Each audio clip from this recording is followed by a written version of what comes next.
How's it going, YouTube? It's Danny Boy EDH back with another Commander deck tech video. Today we got Izzet Pirates at the helm. We have Malcom Keen-Eyed Navigator and Breeches Brazen Plunderer. Looking at the text on these two cards, it seems that they were designed to be a partner pair. We got the 3-drop flyer Malcom for 2 and a blue, and it's a 2/2 flyer. Whenever one or more pirates you control deal damage to your opponents, you create a treasure token for each opponent dealt damage. So you'll be getting a lot of treasure tokens, assuming you can get through to each of your opponents for damage. And Breeches has a similar effect. He is a 4 CMC for 3 and a red, 3/3 with menace, goblin pirate. Whenever one or more pirates you control deal damage to your opponents, exile the top card of each of those opponents' libraries. You may play those cards this turn, and you may spend mana as though it were any color to cast those spells.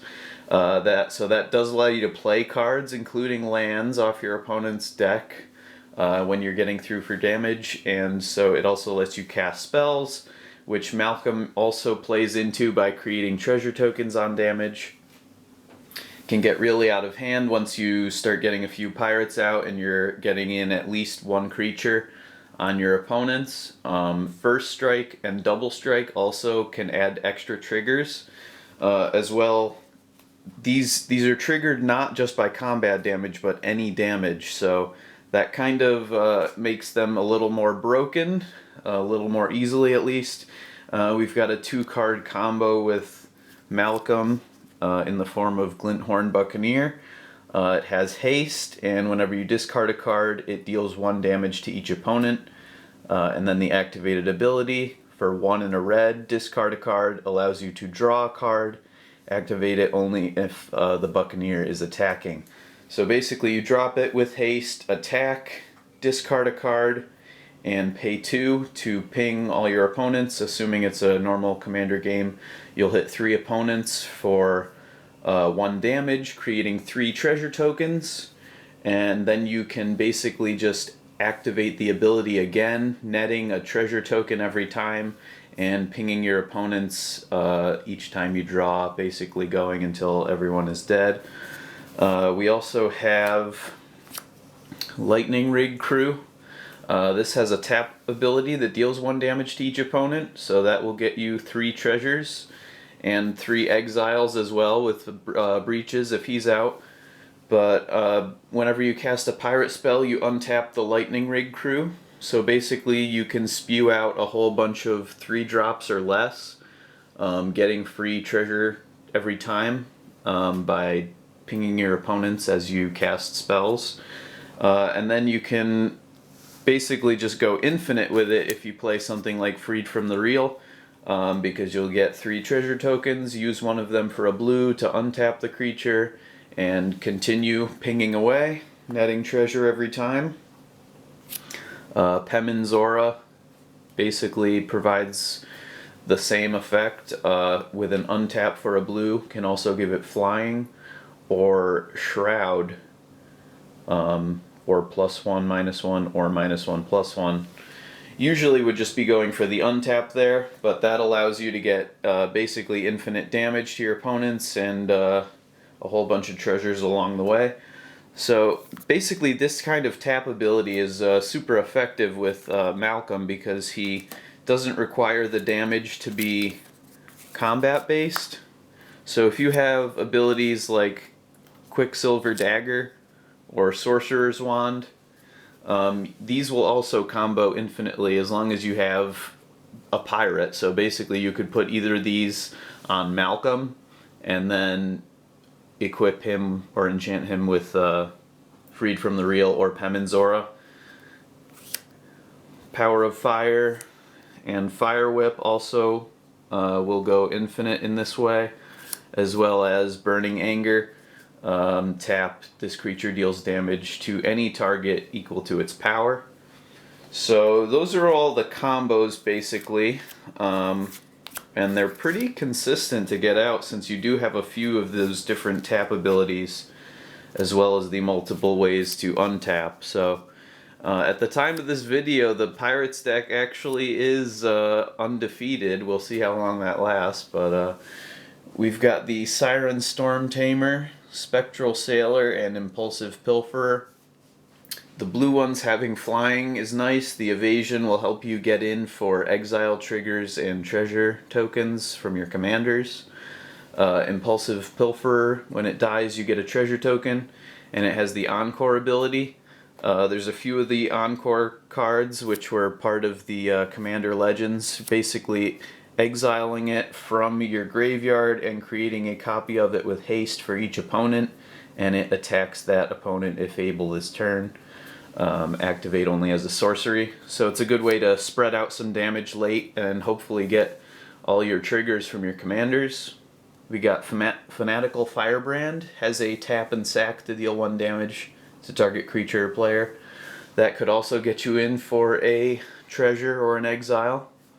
Kari Zev has First Strike and Menace to allow for some easy access to those triggers.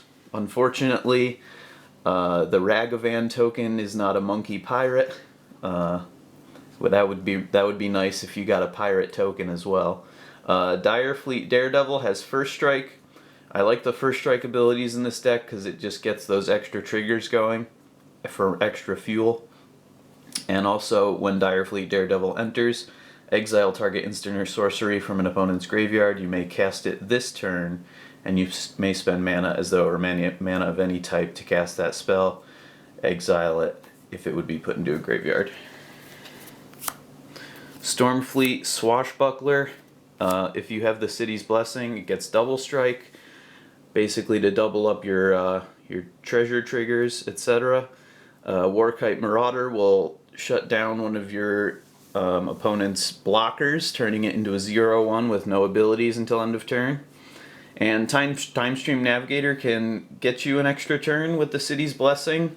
It can also draw out some of your opponent's removal spells from your more your real combo problems. We got Captain Vargas Wrath and Corsair Captain to give Lord effects to our pirates. Vargas Wrath is nice with the partner commanders because it gets +1/+1. Whenever it attacks, pirates you control get +1/+1 until end of turn for each time you've cast a commander from the command zone this game. So since you have 2 commanders, assuming you've cast both of them once, that'll give pirates +2/+2, and only up from there if you continue to cast them from the command zone. Captain Lannery Storm has haste, and whenever she attacks, create a treasure token. Whenever you sack a treasure, Captain Lannery Storm gets +1/+0. So she can get pretty huge, swinging in for damage.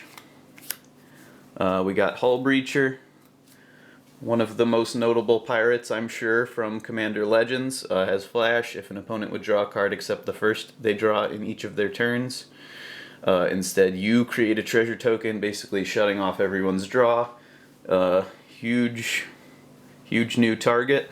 Stormfleet Sprinter has haste and can't be blocked, which is super effective for getting those triggers. And Gadrick, I believe, is probably the only non-pirate in this deck. It is a 5/4 flyer for 3. Can't attack unless you have 4 or more artifacts, aka treasures. At the beginning of your end step, create a treasure for each non-token creature that died this turn. So he can be a bit of a treasure engine himself, as well as just a really nice blocker, worst case scenario. We got Adaptive Automaton for the Lord effect. Coastline Marauders has Encore, so late in the game this can get pretty huge if you have 1 swinging it at each opponent. It gets +1/+0 until end of turn for each land defending player controls. So since it's an Encore for 6, you'll assume you'll be getting about 3 6/3s swinging at your opponents, and they do have Trample, which allows for those triggers. Slippery Scoundrel with the City's Blessing has Hexproof and can't be blocked. Trove Tracker has Encore, and when it dies, draw cards, so later in the game that'll draw you 3. Dreamcaller Siren has Flash and Flying, can block only creatures with Flying, and when it enters the battlefield, if you control another pirate, tap up to 2 target non-land permanents.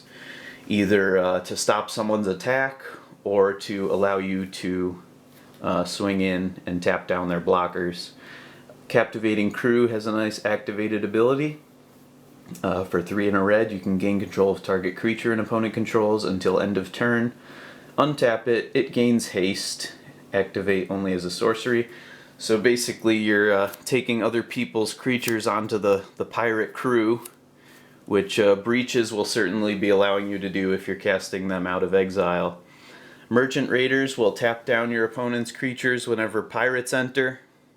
And Crimson Fleet Commodore, as well as Emberwild Captain and Azure Fleet Admiral, they will all ETB and give you the Monarch. And the Azure Fleet Admiral can't be blocked by creatures the Monarch controls, basically allowing you to get the Monarch every time. And when Crimson Fleet Commodore deals damage, you'll get triggers from your commanders, as well as getting the monarchy back if you lose it. The trample is another good way to just get in for that damage. And Emberwild Captain, whenever an opponent attacks you while you're the monarch, it deals damage to that player equal to the number of cards in their hand. And that trigger will also trigger your commanders, since it doesn't have to be combat damage, so that will get you more treasure and exile effects. A couple more encores here. Kite Sail Skirmisher. When it attacks another target creature attacking the same player or planeswalker gains flying. Nice evasiveness there for the pirates. And Fathom Fleet Swordjack. When it attacks, it deals damage to the player or planeswalker it's attacking equal to the number of artifacts you control. Late in the game, you really can get a huge amount of artifacts, so this definitely could be a card that finishes the game for you. If you have a stockpile of 9 or whatever treasures and you swing in, you'll be doing a whole lot of damage to each opponent with the Encore effect. Marauding Looter is a 4/3, has raid. At the beginning of your end step, if you attack with a creature, you may draw a card. If you do, discard a card. Looting for you if you need. And then we've got Zara, Renegade Recruiter. This is a new card from Commander Legends as well. Could definitely be another commander of these Izzet Pirates. Whenever Zara attacks, look at defending player's hand. You may put a creature card from it onto the battlefield under your control, tapped and attacking that player. Return that creature to their hand at the beginning of the next end step. So basically you can plop your opponent's cards right onto the field for you for 1 combat. Coercive Recruiter. When it or another pirate enters under your control, gain control of target creature until end of turn, untap it, gains haste, and becomes a pirate, which can help you get more triggers if you don't have enough already. And Port Razor can give you some extra combat steps. Whenever it deals combat damage to a player, untap each creature you control. After this phase, there's an additional combat phase. However, it can't attack a player it has already attacked, so it'll basically get you 2 extra combats, most likely. Best case scenario, I guess. And then we've got Dargo the Shipwrecker, the big boy at the end here.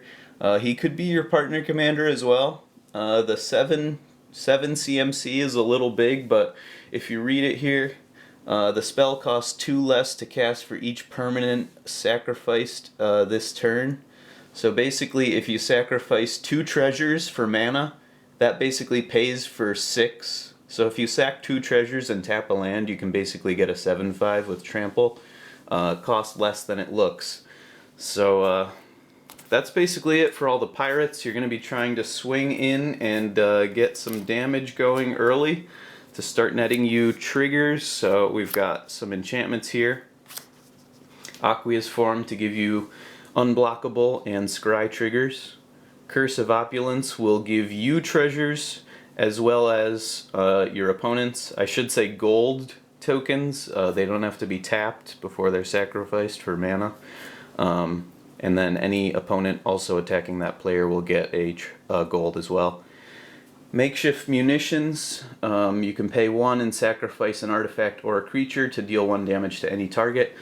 That's good with your extra treasure tokens, as well as the creatures that you turn into pirates and you're playing off other people's decks. You can steal them and then sacrifice them before you give them back. We got Storm the Vault. Whenever one or more creatures you control deal combat damage to a player, create a colorless treasure token, and it will transform into a Tolarian Academy, basically, if you have 5 or more artifacts at your end step. Coastal Piracy, Bident of Thassa, and Reconnaissance Mission will all give you draw triggers whenever your pirates get through, fueling you into the late game. Kindred Discovery will let you draw on attack and ETB. Lots of triggers to be had there.